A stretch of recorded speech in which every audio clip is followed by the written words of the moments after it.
time to open up the 1999 pack from the 30th Anniversary Countdown Kit. Released in February of 1999, Urza's Legacy continued the story introduced in Urza's Saga, and it also introduced the first card to be banned upon a set's release, Memory Jar. The fast banning of Memory Jar was a safety measure taken to avoid worsening tournament play, as Combo Winter had already made things pretty shaky for players. Urza's Legacy featured two mechanics, Echo and Cycling. And while Echo was not particularly popular, Cycling quickly established itself as a favorite among the fans. Some of the great cards that show up in Urza's Legacy include Grim Monolith, Deranged Hermit, Defense Grid, Defense of the Heart, Goblin Welder, Palinchron, and Quicksilver Amulet. Completing the three-part Urza-focused story arc is Urza's Destiny. It's worth noting that Urza's Destiny is the second Magic the Gathering set in history to be designed by a single person, Mark Rosewater. The first time this happened was with Arabian Nights, which was designed by Richard Garfield.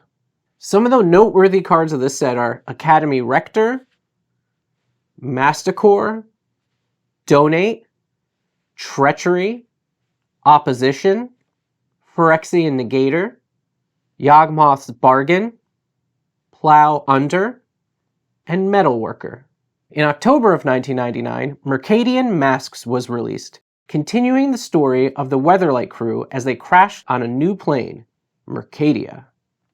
The plane of Mercadia is controlled by Mercadia City, which sits atop an inverted mountain and is plagued by political corruption.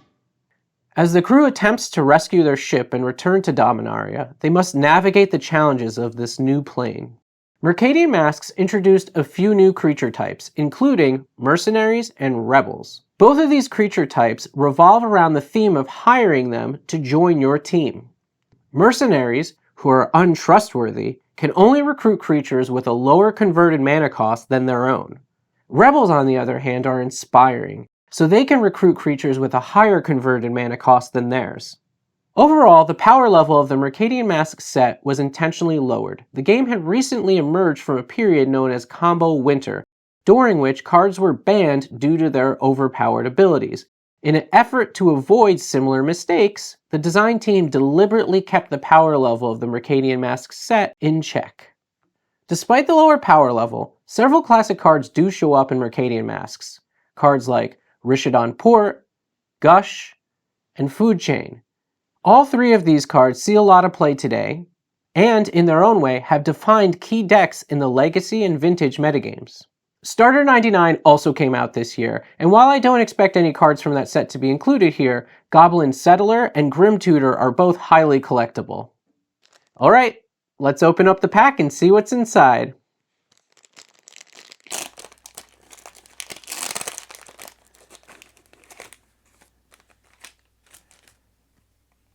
Alright, Squee Goblin Nabob.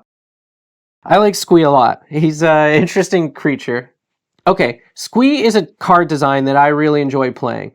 So for 2 and a red, you get a legendary creature Goblin that says, at the beginning of your upkeep, you may return Squee, Goblin Nabob, from your graveyard to your hand.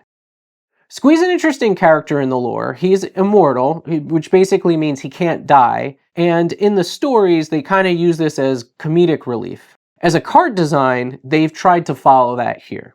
By stats alone, Squee is not great at anything, but when paired with the right effects, the card can be rather versatile and can help you grind out incremental advantage.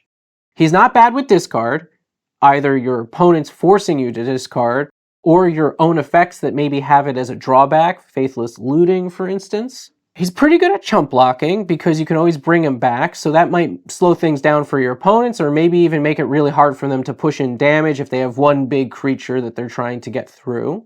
But most importantly, Squee's a lot of fun with sacrifice effects, or sacrifice outlets. You can make a loop with Squee and Skullclamp as a 4-mana draw 2.